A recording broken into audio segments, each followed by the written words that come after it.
Saya kini di Kampung Ayer Molek, Melaka bagi pembukaan rasmi ATV Adventure Ayer Molek Forest, pusat rekreasi ATV khas untuk penduduk tempatan. Sejak pagi lagi, ramai penduduk tempatan hadir. Mereka akan mencuba trek hutan dan sungai yang mencabar di sepanjang trek yang disediakan.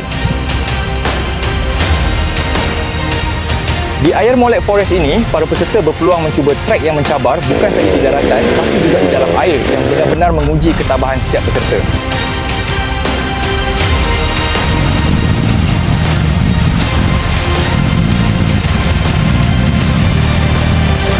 Bersama saya adalah salah seorang peserta ATV yang menyertai program pada pagi ini. Boleh berikan pandangan tentang aktiviti pagi ni?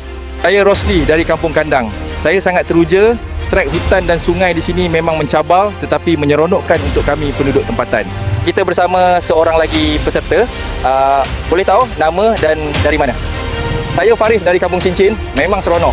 Laluan ATV di sini mencabar sesuai untuk aktiviti lasak bersama kawan-kawan. Saya sendiri tak mau lepaskan peluang mencuba ATV ini. Memang best. Kepada anda di luar sana, jemputlah datang ke ATV Adventure Ayer Molek Forest.